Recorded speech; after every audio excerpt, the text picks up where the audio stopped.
한 번도 본 적 있나요? 너무 깨끗해서 거부당하는 상품을요. 곰팡이 냄새 하나 없고 포장에 금가거나 해충 흔적도 없으며 옥수수는 완벽합니다.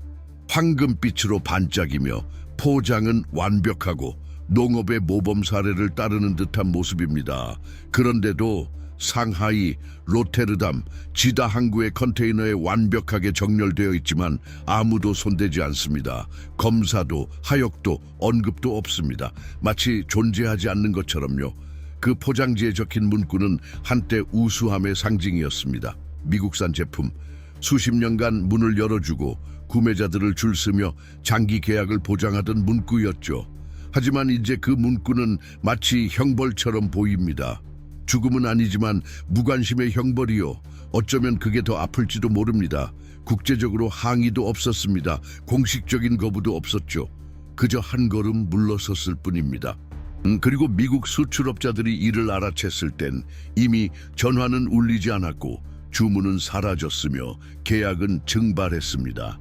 옥수수는 그대로입니다. 온전하고 영양가 있으며 수백만 명을 먹일 준비가 되어 있습니다. 하지만 아무도 원하지 않습니다. 아무도 이유를 말하지 않죠. 항만에서는 지게차들이 미국 국기가 그려진 컨테이너를 지나쳐갑니다. 직원들은 하역 목록에서 그것들을 무시합니다. 감독관들은 확인 이메일을 무시하고요. 공식적인 거부는 없습니다. 그저 회피뿐입니다. 그리고 기다림의 매 순간이 농부들에게는 고통입니다. 수천 킬로미터 떨어진 곳에서 그들은 재고는 늘어나고 빚은 쌓이며 희망은 가라앉는 것을 지켜보고 있습니다.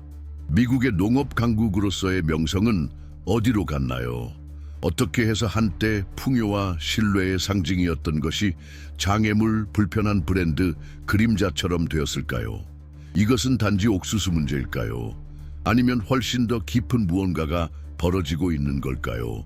몇 가지 단서들이 나타나기 시작합니다. 주요 물류 운영자들은 지연 사유를 운영상의 문제, 서류 부족, 시스템 오류라고 말합니다. 하지만 왜 미국산 컨테이너만 이런 장벽을 겪는지, 왜 휴스턴, 뉴올리언스, 시애틀에서 출발한 배들만 대기열 끝으로 밀려나거나 그냥 부두에 방치되는지 설명하지 않습니다. 옥수수는 똑같고 물류도 똑같습니다. 하지만 출발지가 모든 것을 바꿉니다. 수년간 국제 구매자들은 미국산 옥수수를 단순한 이유로 선호했습니다. 신뢰성, 정시에 도착하고 요구사항을 충족하며 생산자와 구매자 간의 견고한 관계를 대표했죠. 하지만 이제 무언가가 깨졌습니다. 그리고 그것은 제품이 아닙니다. 이러한 변화가 불편함을 설명하기 쉽지 않습니다. 왜냐하면 그것은 눈에 띄는 재앙이 아니기 때문입니다. 갑작스러운 붕괴, 폭발적인 위기, 대규모 수확 실패가 없었습니다. 모든 것이 겉보기에는 예전과 같아 보입니다. 하지만 모든 유기체가 안에서부터 죽어가듯 첫 번째 신호는 세부 사항에 있습니다. 피하는 시선, 반복되지 않는 주문, 말하지 않는 말들. 인디애나주 협동조합의 제어실에서 한 직원이 100번째로 주문 시스템을 업데이트합니다. 아무것도 없습니다. 마지막 계약은 6주 전이었습니다. 그 이후로는 질문만 있을 뿐입니다. 로테르담의 물류 운영자가 손에 클립보드를 들고 창고를 걷습니다. 미국산 옥수수 컨테이너 37개를 지나쳐갑니다. 무언가를 적고 계속 갑니다. 상하이의 항만 감독관이 미국 영사관에 또 다른 전화를 끊습니다. 그는 한숨을 쉽니다. 아무 말도 하지 않습니다. 왜냐하면 답은 너무 자명해서 말할 필요가 없기 때문입니다. 만약 전 세계가 미국산 옥수수를 외교적 불편물로 취급하기 시작한다면 어떨까요? 미국산 제품이라는 문구가 더 이상 우수함을 의미하지 않고 갈등, 위험, 불안정을 의미하게 된다면 어떨까요? 문제는 옥수수의 출처일까요? 아니면 그것이 지닌 의미일까요? 상업 공간에서는 이 상황을 되돌리기 위한 조용한 시도가 있습니다. 다리 재건을 위한 외교 사절단이 파견됩니다. 하지만 어떻게 수년간의 무모한 결정, 처벌적 관세, 보복적 무역, 민족주의적 담론으로 부식된 것을 재건할 수 있을까요? 옥수수 자체는 문제가 아니었습니다. 하지만 그것은 이제 한나라의 그림자를 지닌 전령이 되었습니다. 서류상으로는 미국이 여전히 농업 생산에서 선두주자입니다. 하지만 그 타이틀이 무슨 의미가 있을까요? 배들이 빈 채로 돌아올 때, 곡물이 과잉 재고로 썩어갈 때, 은행들이 다음 수확을 위한 신용을 거부할 때, 세계에서 가장 좋은 옥수수가 짐이 되는 것을 보는 것은 깊은 불안감을 줍니다. 그럼에도 불구하고 아무도 이것에 대해 큰 소리로 말하지 않습니다. 왜냐하면 미국산 옥수수가 그것을 생산하는 나라 때문에 거부당하고 있다는 것을 인정하는 것은 훨씬 더 큰 위기가 형성되고 있다는 것을 받아들이는 것이기 때문입니다. 신뢰의 위기, 이미지의 위기, 미래의 위기요. 금융시장에서는 트레이더들이 숫자가 떨어지는 것을 보고 변동성을 탓합니다. 농업 뉴스에서는 분석가들이 시장 재조정을 말합니다. 하지만 모두가 알고 있습니다. 구멍은 더 깊다는 것을요. 그것은 단지 경제에 관한 것이 아니라 인식에 관한 것입니다.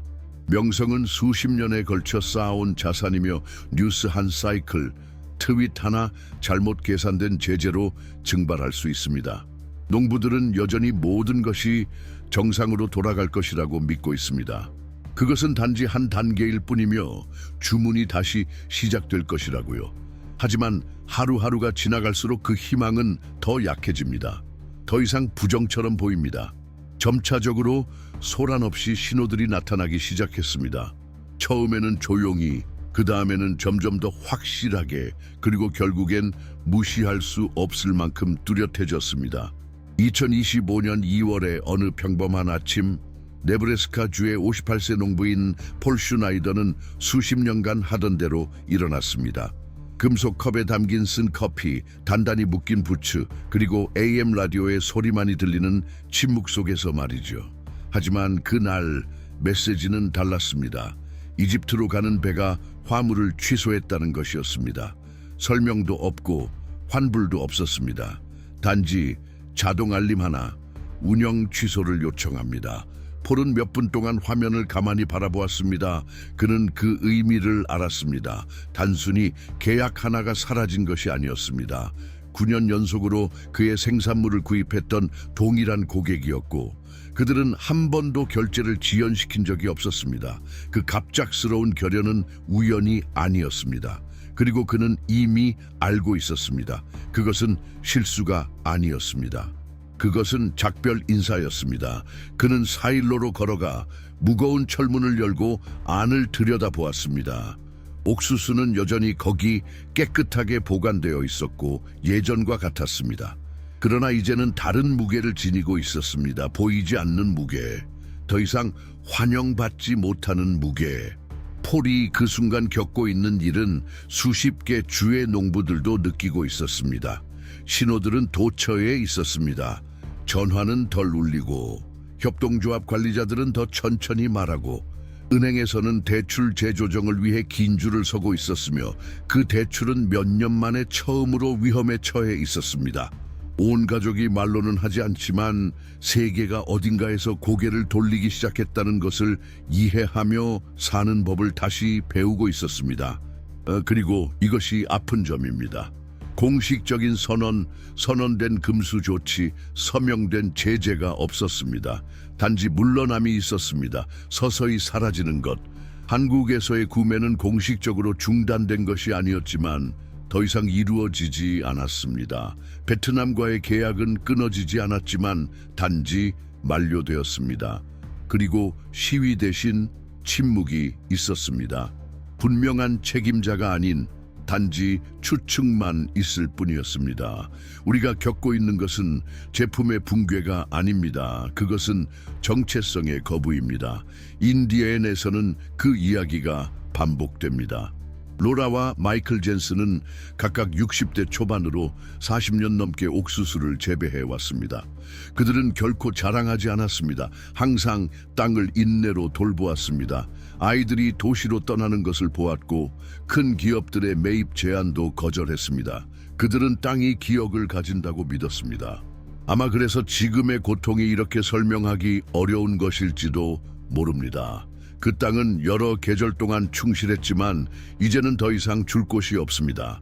그들은 대만으로 물류회사와 함께 새로운 방법으로 수확물을 처리하려 했습니다. 6주간 기다렸지만 아무 응답도 없었습니다. 그래서 그들은 포기했습니다. 90년대에 폐쇄했던 보존용 온실을 다시 열고 지금은 지역 시장에서 단호박잎과 옥수수 절임을 판매하고 있습니다. 하지만 이러한 재창조는 모두가 할 수 있는 일이 아닙니다. 많은 생산자들이 빚과 기계 할부 그리고 계속 자라나는 수확물에 갇혀 있습니다. 그들의 세계가 더 이상 그들의 제품을 받아들이지 않는 듯해도 그들은 여전히 옥수수를 키우고 있습니다. 시간이 갈수록 목적지가 없는 옥수수 더미는 불안으로 변해갑니다.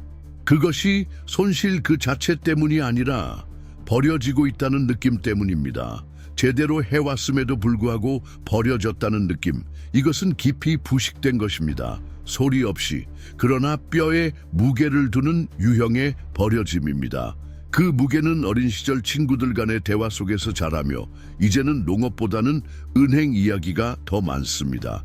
교회에서의 만남에서는 기도의 주제가 이제 더 이상 건강이 아닌 기회에 대한 기도가 되고 있습니다. 네브래스카주 헤이스팅스나 일리노이주 블룸팅턴과 같은 작은 마을에서 이 감정은 안개처럼 퍼집니다. 그것은 정부 사이가 아니라 사람들 사이에서 끊어진 것이라는 생각입니다. 생산자와 소비자 사이에서, 심는 사람과 사는 사람 사이에서, 그리고 이것은 당연히 세금 인센티브나 정치적 약속만으로 해결될 수 없습니다. 왜냐하면 그것은 단지 사업의 문제가 아니기 때문입니다. 그것은 더 친밀한 문제입니다. 신뢰입니다. 소셜미디어와 격렬한 연설로 가득한 시대에서 생산자들은 자신들이 만든 명성에 갇혀 있습니다. 그들은 중국에 대한 세금 부과에 서명하지 않았습니다. 멕시코의 상업 전쟁을 선언하지 않았습니다. 유럽연합에 대한 암시적인 위협을 보내지 않았습니다. 그들은 단지 옥수수를 재배했습니다. 그리고 이제 그들은 수천 킬로미터 떨어진 곳에서 내린 결정에 대해 대가를 치르고 있습니다. 그들이 기억되지 않는 사무실에서, 그러나 그들의 삶은 그곳에서 형성됩니다. 계약이 사라졌을 때 많은 사람들은 그것이 일시적인 이상 현상이라고 생각했습니다. 그 후 표준이 나타났습니다. 이제 현실은 불가피합니다. 미국산 옥수수는 여전히 같습니다. 하지만 세상은 그렇지 않습니다. 그리고 산토스나 밴쿠버와 같은 항구에서 출발하는 각 배는 더 이상 미국만의 독점이었던 것을 함께 실어 나릅니다. 글로벌 신뢰입니다. 이런 상황에서 지정학적 사건들의 뿌리를 이해하는 것은 긴급해집니다. 도대체 왜 미국산 옥수수는 피하고 있는 걸까요? 왜 세상은 이제 브라질, 캐나다, 아르헨티나에서 더 편안하게 사는 걸까요? 이 질문들은 이러한 국가들을 이끄는 지도자들을 볼 때, 그들의 성격, 동기, 선택들을 살펴볼 때 더 깊은 의미를 지니게 됩니다. 그래서 우리는 특별한 전자책에서 도널드 트럼프와 시진핑과 같은 이 나라들을 형성한 대통령들의 전기를 모았습니다. 이들이 권력에 오르기 전에 어떤 사람들이었는지, 그들의 청년기의 집착, 가장 논란이 된 전략들, 인간적인 모순들을 이해하는 것은 오늘날 세계 무역을 재정의하는 충돌과 협정을 해석하는 데 필수적입니다. 이 자료는 이 비디오에 고정된 댓글에서 확인할 수 있습니다. 그리고 이 이야기가 어떻게 전개되는지, 어떻게 수백만 명의 삶에 영향을 미치는지 계속 따라가고 싶다면 지금 바로 채널에 구독하고 이 비디오를 좋아요 눌러주세요. 여러분의 관심이 우리에게 진실을 계속 전달할 수 있게 합니다. 아무도 말하지 않는, 하지만 모든 옥수수 가방 뒤에서 벌어지고 있는 더 많은 일이 있다는 것을요. 그리고 이 퍼즐의 다음 조각은 지금 움직이기 시작합니다. 서서히 소란 없이 신호들이 나타나기 시작했습니다. 처음에는 조용히, 그 다음에는 점점 더 확실하게, 그리고 결국에는 무시할 수 없을 만큼 뚜렷해졌습니다. 2025년 2월의 어느 평범한 아침, 네브래스카의 58세 농부 폴 슈나이더는 수십 년간 해오던 대로 일어났습니다. 금속 컵에 담긴 쓴 커피, 단단히 묶은 부추, 그리고 AM 라디오 소리로 가득 찬 침묵 속에서 그러나 그날 메시지는 달랐습니다. 이집트로 향하는 배가 화물을 취소했습니다. 설명도 없고 환불도 없었습니다. 단지 자동 알림 하나, 운영 취소 요청. 폴은 몇 분간 화면을 가만히 바라봤습니다. 그는 그것이 의미하는 바를 알았습니다. 단순히 계약이 하나 줄어든 것이 아니었습니다. 9년 연속으로 그의 생산물을 구매하던 동일한 고객이었고 한 번도 결제를 지연시킨 적이 없었습니다. 그 갑작스러운 결연은 우연이 아니었습니다. 그리고 그는 이미 알고 있었습니다. 그것은 실수가 아니었습니다. 그것은 작별 인사였습니다. 그는 사일로로 걸어가 무거운 철문을 열고 안을 들여다보았습니다. 옥수수는 여전히 거기 깨끗하게 보관되어 있었고 예전과 같았습니다. 그러나 이제는 다른 무게를 지니고 있었습니다. 보이지 않는 무게, 더 이상 환영받지 못하는 무게. 폴이 그 순간 겪고 있는 일은 수십 개 주의 농부들도 느끼고 있었습니다. 신호들은 도처에 있었습니다. 전화는 덜 울리고 협동조합 관리자들은 더 천천히 말하고 은행에서는 대출 재조정을 위해 긴 줄을 서고 있었으며 그 대출은 몇 년 만에 처음으로 위험에 처해 있었습니다. 온 가족이 말로는 하지 않지만 세계가 어딘가에서 고개를 돌리기 시작했다는 것을 이해하며 사는 법을 다시 배우고 있었습니다. 그리고 이것이 아픈 점입니다. 공식적인 선언, 선언된 금수 조치, 서명된 제재가 없었습니다. 단지 물러남이 있었습니다. 서서히 사라지는 것. 한국에서의 구매는 공식적으로 중단된 것이 아니었지만 더 이상 이루어지지 않았습니다. 베트남과의 계약은 끊어지지 않았지만 단지 만료되었습니다. 그리고 시위 대신 침묵이 있었습니다. 분명한 책임자가 아닌 단지 추측만 있을 뿐이었습니다. 우리가 겪고 있는 것은 제품의 붕괴가 아닙니다. 그것은 정체성의 거부입니다. 인디앤에서는 그 이야기가 반복됩니다. 로라와 마이클 젠슨은 각각 60대 초반으로 40년 넘게 옥수수를 재배해 왔습니다. 그들은 결코 자랑하지 않았습니다. 항상 땅을 인내로 돌보았습니다. 아이들이 도시로 떠나는 것을 보았고 큰 기업들의 매입 제한도 거절했습니다. 그들은 땅이 기억을 가진다고 믿었습니다. 아마 그래서 지금의 고통이 이렇게 설명하기 어려운 것일지도 모릅니다. 그 땅은 여러 계절 동안 충실했지만 이제는 더 이상 줄 곳이 없습니다. 그들은 대만으로 물류회사와 함께 새로운 방법으로 수확물을 처리하려 했습니다. 6주간 기다렸지만 아무 응답도 없었습니다. 그래서 그들은 포기했습니다. 90년대에 폐쇄했던 보존용 온실을 다시 열고 지금은 지역 시장에서 단호박 잎과 옥수수 절임을 판매하고 있습니다. 하지만 이러한 재창조는 모두가 할 수 있는 일이 아닙니다. 많은 생산자들이 빚과 기계, 할부, 그리고 계속 자라나는 수확물에 갇혀 있습니다. 그들의 세계가 더 이상 그들의 제품을 받아들이지 않는 듯해도 그들은 여전히 옥수수를 키우고 있습니다. 시간이 갈수록 목적지가 없는 옥수수 더미는 불안으로 변해갑니다. 그것이 손실 그 자체 때문이 아니라 버려지고 있다는 느낌 때문입니다. 제대로 해왔음에도 불구하고 버려졌다는 느낌. 이것은 깊이 부식된 것입니다. 소리 없이 그러나 뼈에 무게를 두는 유형의 버려짐입니다. 그 무게는 어린 시절 친구들 간의 대화 속에서 자라며 이제는 농업보다는 은행 이야기가 더 많습니다. 교회에서의 만남에서는 기도의 주제가 이제 더 이상 건강이 아닌 기회에 대한 기도가 되고 있습니다. 네브래스카주 헤이스팅스나 일리노이주 블룸팅턴과 같은 작은 마을에서 이 감정은 안개처럼 퍼집니다. 그것은 정부 사이가 아니라 사람들 사이에서 끊어진 것이라는 생각입니다. 생산자와 소비자 사이에서, 심는 사람과 사는 사람 사이에서, 그리고 이것은 당연히 세금 인센티브나 정치적 약속만으로 해결될 수 없습니다. 왜냐하면 그것은 단지 사업의 문제가 아니기 때문입니다. 그것은 더 친밀한 문제입니다. 신뢰입니다. 소셜미디어와 격렬한 연설로 가득한 시대에서 생산자들은 자신들이 만든 명성에 갇혀 있습니다. 그들은 중국에 대한 세금 부과에 서명하지 않았습니다. 멕시코에 상업전쟁을 선언하지 않았습니다. 유럽연합에 대한 암시적인 위협을 보내지 않았습니다. 그들은 단지 옥수수를 재배했습니다. 그리고 이제 그들은 수천 킬로미터 떨어진 곳에서 내린 결정에 대해 대가를 치르고 있습니다. 그들이 기억되지 않는 사무실에서, 그러나 그들의 삶은 그곳에서 형성됩니다. 계약이 사라졌을 때 많은 사람들은 그것이 일시적인 이상현상이라고 생각했습니다. 그 후 표준이 나타났습니다. 이제 현실은 불가피합니다. 미국산 옥수수는 여전히 같습니다.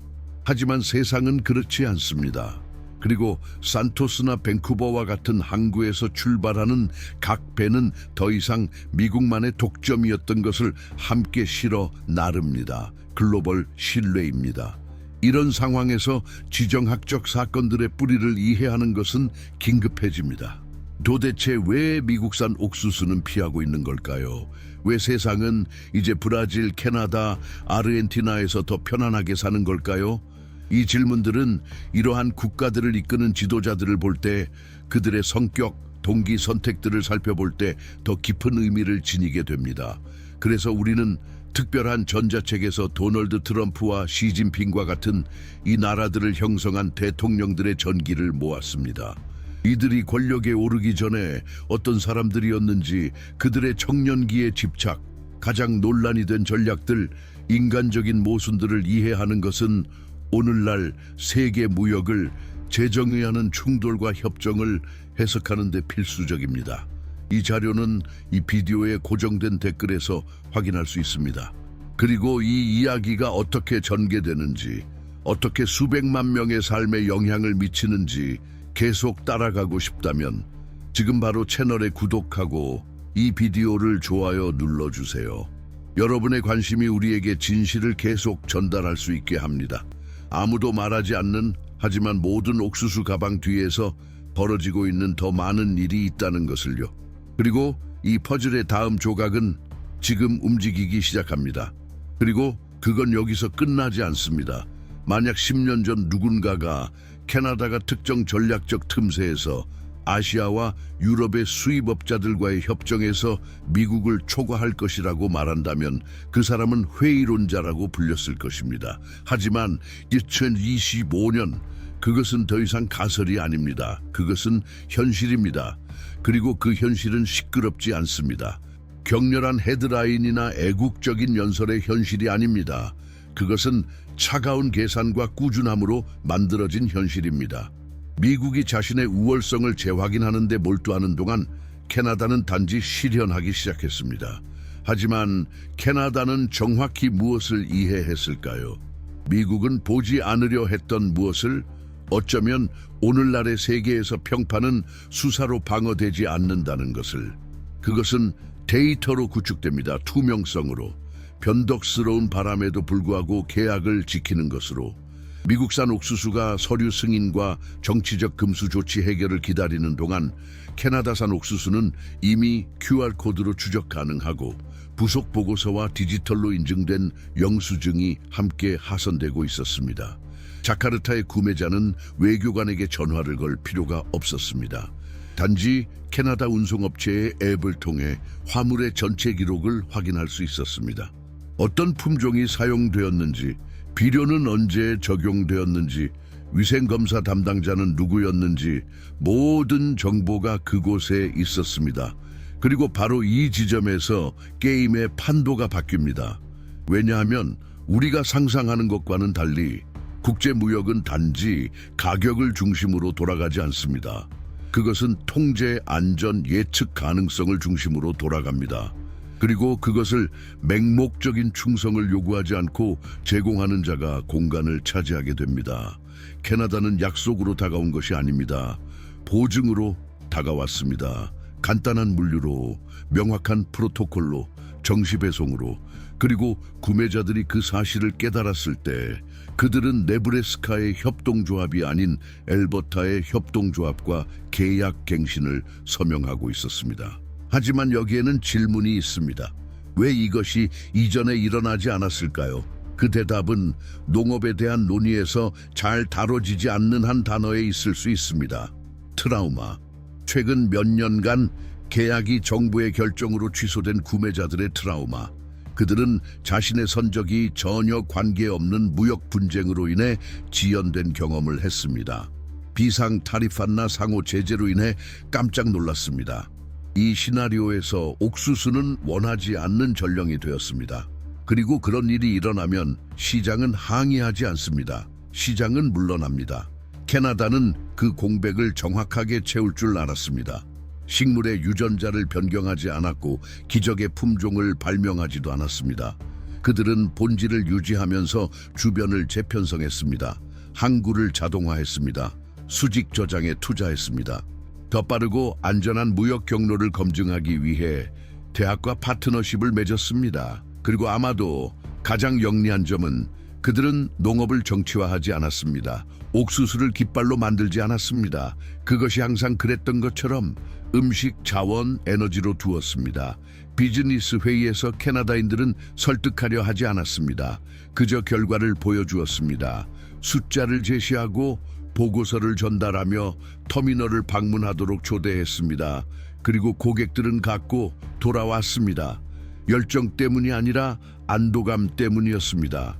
이것과 경쟁하려면 어떻게 해야 할까요? 미국의 국경에서 협동조합들은 자신들의 고객들이 떠나는 모습을 당혹스럽게 지켜보고 있습니다. 미네소타에서는 운송회사들이 자신들의 노선이 사라지는 것을 보았고 같은 화물들이 캐나다 항구로 향하고 있었습니다. 일리노이에서는 물류 운영자들이 지연을 보고하고 있습니다. 이제 유럽으로 향할 옥수수가 북쪽으로 우회하고 있기 때문입니다.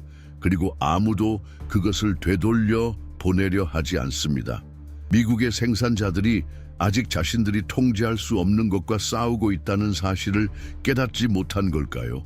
아니면 그것을 깨달았고 그것이 그들을 가장 두렵게 만드는 것일까요? 왜냐하면 캐나다가 제공하는 것은 단지 물류 대안이 아닙니다. 그것은 비전입니다. 거만하지 않게 성장할 수 있다는 약속, 내러티브 전쟁 없이 시장을 정복할 수 있다는 약속, 한 나라가 그것이 무엇보다 더 크다고 보이지 않음으로써 강력할 수 있다는 약속. 그렇다면 가격은 어떨까요? 캐나다는 그렇게 유리한 기후를 가지고 있지 않습니다. 그들의 파종 주기는 짧습니다. 물류 비용은 때때로 더 높습니다. 그럼에도 불구하고 구매자들은 지불합니다. 왜 그럴까요? 왜냐하면 그들은 더 많이 지불하더라도 편안하게 잠을 잘 수 있기 때문입니다. 그들은 마진을 잃고 예측 가능성을 얻는 것을 선호합니다.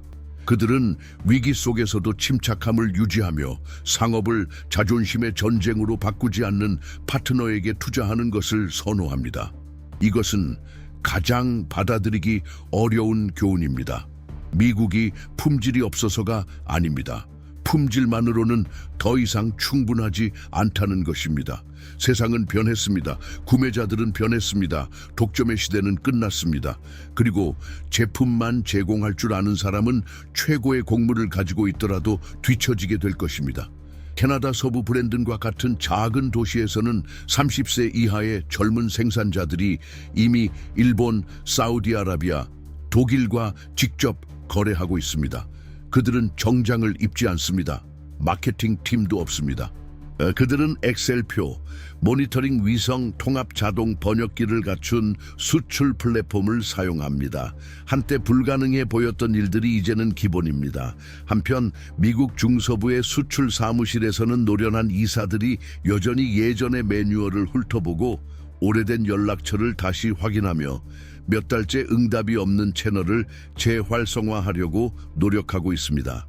그리고 그들은 왜 아무도 전화를 받지 않는지 이해하지 못합니다. 아마도 그들은 이미 많은 사람들이 더 이상 그들에게 수출하지 않게 되었기 때문일 것입니다. 3월 말이었을 때 농부의 딸이자 이제는 데모인에 있는 협동조합의 관리자였던 에밀리 크레이머가 지난 수확의 수치를 손에 들고 회의실로 들어왔습니다. 그 숫자는 완벽했습니다. 저장된 옥수수는 전례 없는 품질 수준에 도달했고 수확 후 손실 지표는 거의 없었습니다. 그럼에도 불구하고 그 자리에 있던 모두는 그녀가 무엇을 말하려는지 알고 있었습니다. 보낼 곳이 없었습니다. 그 말을 처음 한 사람은 그녀의 아버지였습니다. 조용한 남자, 거친 손과 절제된 말투를 가진 사람, 세상은 더 이상 우리를 신뢰하지 않지만 아무도 우리에게 그 사실을 알리지 않았다. 그리고 그 당혹스러운 침묵 속에서 기술적인 승리가 위안을 주지 않으면서 분명해진 사실은 이제 문제가 더 이상 무엇을 생산하느냐가 아니었다는 것입니다. 그것은 세상이 그 생산물을 보고 느끼는 것이었습니다. 마치 완벽한 곡물이 이제는 과학이 측정할 수 없는 어떤 의심을 품고 있는 것처럼요. 그리고 가장 잔인한 점은 그 자리에 있던 누구도 잘못을 저지른 것이 없다는 것입니다. 지연도 없었고 이탈도 없었으며 출처의 결함도 없었습니다. 그런데도 갑자기 그것만으로는 더 이상 충분하지 않았습니다. 그리고 그때 가장 예민한 수출업자들 사이에서 떠도는 정보가 등장했습니다. 일본과 아랍에미리트와 같은 나라들이 이제 계약의 기술적 요구사항으로 품질에 관한 것이 아니라 공급 국가의 정치적 안정성에 대한 보증을 요구하기 시작했습니다. 즉, 계약 기간 동안 미국 정부가 행정명령이나 보복, 선거의 변덕으로 계약을 깨지 않을지 보증해달라는 것이었습니다. 어떻게 이런 일이 일어났을까요? 공식적인 위협은 SNS에서 서로 주고받고 경제 제재는 즉석 회의에서 발표되며 외교 정책은 즉흥적으로 이루어지는 세상에서 무역은 더 이상 효율성의 문제가 아니었습니다. 그것은 신뢰의 문제였습니다.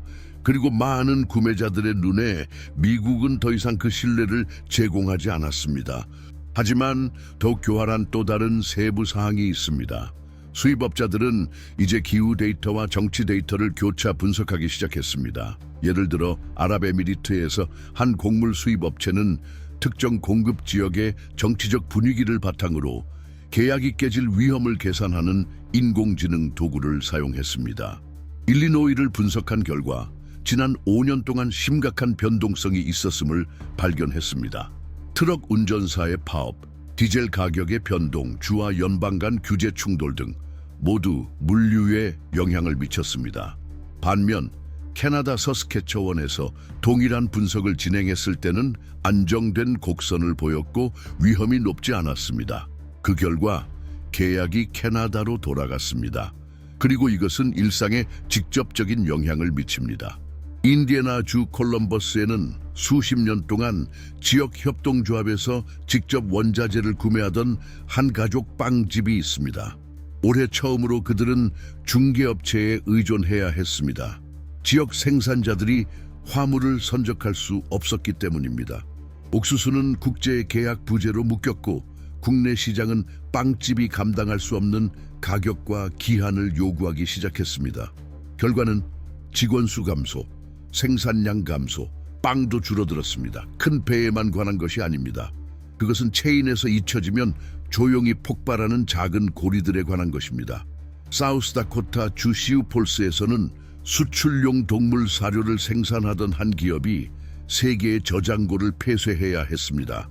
시장이 없어서가 아니라 구매자들이 미국 계약이 기한 내에 투명성을 충족할 수 없는 조항을 요구했기 때문입니다. 그 사이 캐나다 경쟁자들은 실시간 추적, 블록체인 검증, QR코드로 감사 가능한 보고서를 제공하고 있었습니다. 차이점은 아무런 광고도 없고 캠페인도 없었습니다. 그저 제공했을 뿐입니다. 여러분은 신뢰가 어떻게 세부 사항에서 쌓이고 또 사라지는지 생각해 본 적이 있나요? 항해 회사들도 변했습니다.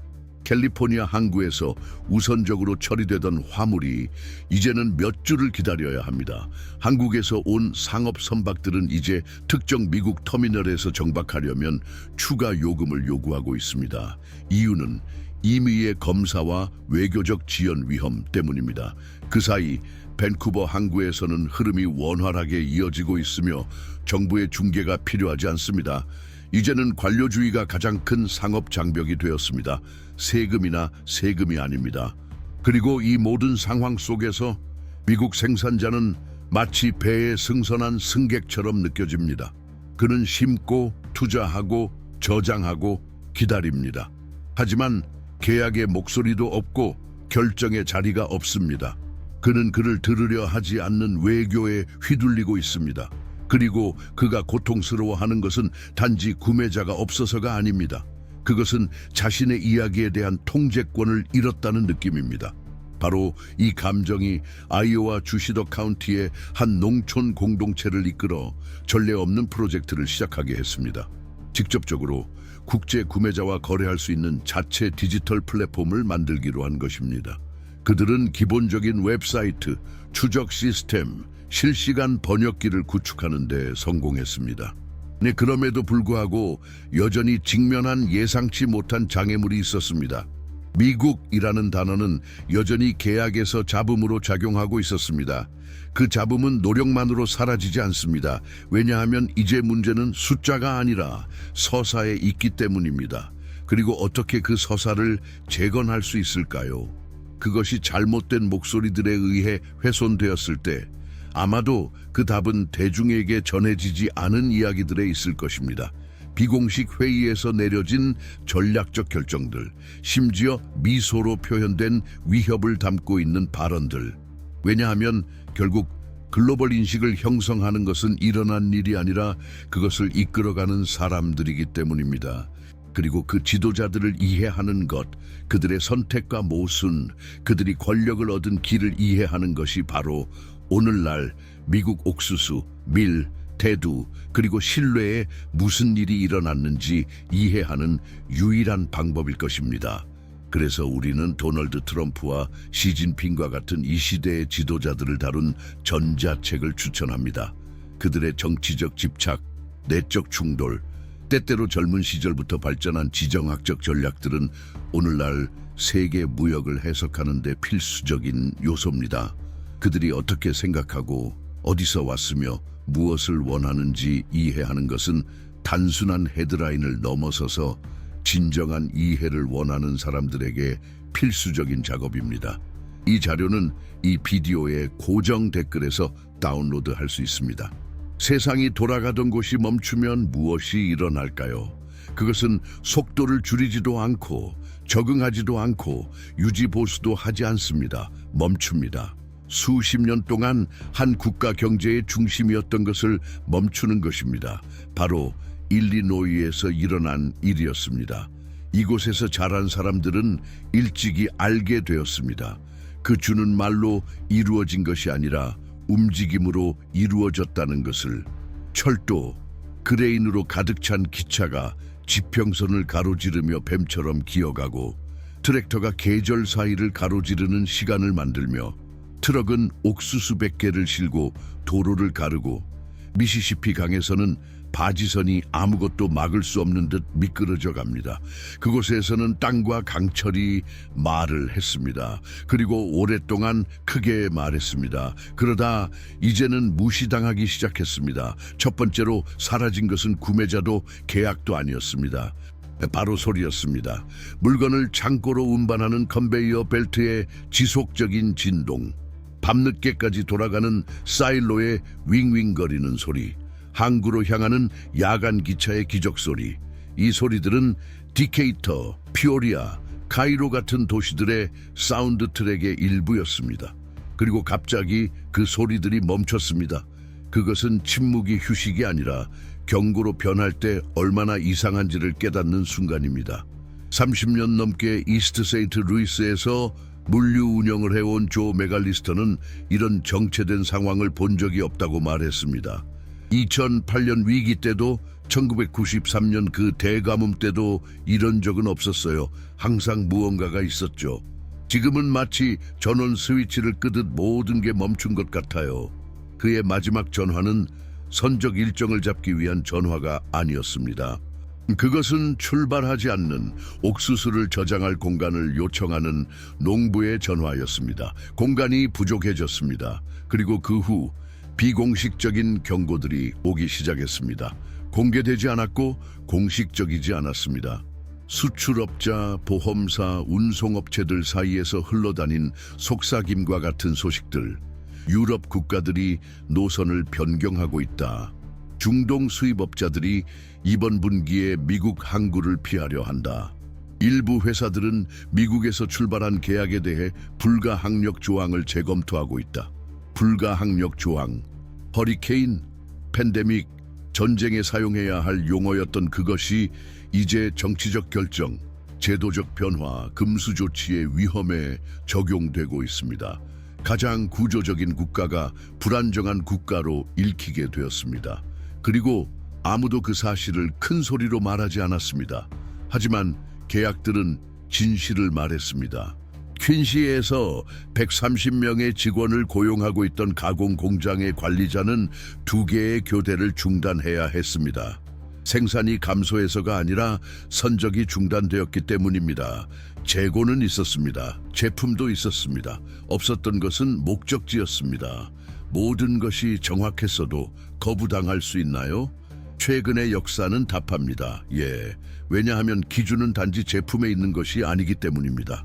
그것은 제품이 무엇을 대표하는지에 관한 것입니다. 그리고 지금 많은 국제 구매자들은 일리노이를 보고 곡물 이상을 보고 있습니다. 그들은 보복의 위험을 보고 있습니다. 그들은 정치가 계약을 가로막고 있다는 것을 보고 있습니다. 그들은 경제의 탈을 쓴 제도적 불안정을 보고 있습니다. 신뢰는 아주 미세한 선입니다. 그리고 오랫동안 국가 생산의 무게를 지탱해온 일리노이는 이제 가장 아픈 역전, 즉 피하기 시작한 것을 겪고 있습니다. 비틀거린 것이 아니라 연관성 때문입니다. 스프링필드에서 70년이 넘은 협동조합이 외국 투자펀드의 자산 일부를 매각해야 했습니다. 그 이유는 인도네시아와 이집트와의 계약이 공식적인 이유 없이 취소되었기 때문입니다. 단지 하나의 이메일, 짧고 차갑게 현재 상황을 고려하여 우리는 공급 원천을 재평가하기로 결정했습니다. 그것이 전부입니다. 재평가하자는 것입니다. 마치 옥수수가 특정 국기 아래에서 태어났기 때문에 구성 요소가 달라진 것처럼요. 그리고 그 결과는 농장이나 창고뿐만 아니라 도시의 가장자리에서도 나타납니다. 이제 주 3일만 운영하는 주유소, 더 이상 손님이 없어서 밤 근무를 줄인 레스토랑, 이제는 결혼식 초대장과 교회 전단지 인쇄로 생계를 이어가야 하는 인쇄소. 옥수수 경제는 단지 구매자만을 먹여 살리는 것이 아닙니다. 그것은 수백만 명의 일상적인 삶을 먹여 살립니다. 그들은 옥수수를 보지 못하지만 말이죠. 그리고 그것이 무너졌을 때 멈추는 것은 단지 수출만이 아닙니다. 그것은 삶입니다. 하지만 정말로 상처가 되는 것은 경제적 파산이 아닙니다. 그것은 설명의 부재입니다. 당신이 잘못한 것이 아니란 걸 알지만 그럼에도 불구하고 그 대가를 치르고 있다는 것. 매일 아침 5시에 일어나 모든 것을 정확히 하고 규칙을 따르며 그럼에도 불구하고 세상이 얼굴을 돌려버린다는 사실을 마주하는 것입니다. 이걸 누가 버틸 수 있을까요? 마운트 버논에서 32세의 젊은 농부인 데릭은 동남아시아 구매자들과 직접 연결되는 경로를 개척하려 했습니다. 스스로 공부하고 문서를 번역하며 프로세스를 디지털화했습니다. 그럼에도 불구하고 그는 마지막 순간에 그의 주문이 거부되는 것을 보았습니다. 이유는 구매자의 보험사가 특정 미국 지역에서의 계약을 외교적 금수 위험으로 인해 허용하지 않았기 때문입니다. 데릭의 옥수수는 깨끗하고 포장되었으며 출발 준비가 되어 있었습니다. 하지만 세상은 아니라고 했습니다. 그리고 그 후 어떻게 살 수 있을까요? 몇몇은 적응하려고 합니다. 다른 이들은 가진 것을 팔려고 합니다. 어떤 이들은 아무 일도 없었던 것처럼 행동합니다. 그러나 모두 어느 정도는 알고 있습니다. 일리노이가 모든 것의 중심이었던 시대는 끝났다는 것을. 그리고 이야기가 바뀔 때 그것은 알리지 않고 일어납니다. 그것은 그저 일어날 뿐입니다. 그리고 그것에 주의를 기울이지 않으면 이미 그 자리에 있는 것을 늦게 알게 될 것입니다. 세상을 등지면서 우리가 잃은 것은 무엇일까요? 미국의 농부만이 그 대가를 치르는 것이 아닙니다. 신뢰가 깨졌을 때 시스템 전체가 불안정해집니다. 공급자를 바꾸면 불균형이 발생하고 안전을 향한 끝없는 추구는 새로운 의존성을 만들어냅니다. 그리고 오늘날 캐나다 계약이나 브라질에서 온 상품들과 거래를 축하하는 구매자들이 미래에 그 신뢰도 양육이 필요하다는 것을 깨닫게 될 수 있습니다. 그렇지 않으면 그 신뢰는 시들어 버립니다. 대화 없이는 아무것도 고정될 수 없습니다. 그리고 아마 이것이 이 이야기에서 가장 힘든 교훈일 것입니다. 침묵이 정치가 되면 그것은 파괴로 변합니다. 그럼에도 불구하고 아직 남아있는 것은 무엇일까요? 다시 시작할 수 있는 능력, 다시 볼 수 있는 능력, 재창조할 수 있는 능력. 한 나라의 역사는 계약 위반으로 끝나는 것이 아닙니다. 그것은 매일 계속 써집니다. 가장 간단한 제스처들, 조용한 변화들, 여전히 희망을 간직한 거친 손들 속에서 돌아오는 아이들, 재건되는 공동체들, 다음 세대를 위한 농업 교육이 계속되는 학교들, 끝이 아닙니다. 그러나 전환점입니다. 진정한 전환점이야말로 새로운 시작이 필요한 전부입니다. 이 영상이 숫자 이상의 무언가를 건드렸다면 채널에 구독하세요. 댓글을 남겨주세요. 이에 대해 여러분이 느끼는 바를 알려주세요. 그리고 가능하다면 이 영상을 좋아요 눌러주세요. 알고리즘 때문이 아니라 여전히 현장에서 텔레비전이 아닌 대답을 기다리는 사람들에게 이 영상이 도달해야 하기 때문입니다. 여기 와 주셔서 감사합니다. 들어주셔서 감사합니다. 함께 생각해 주셔서 감사합니다. 그리고 무엇보다도 관심 가져주셔서 감사합니다. 다음 영상에서 뵙겠습니다.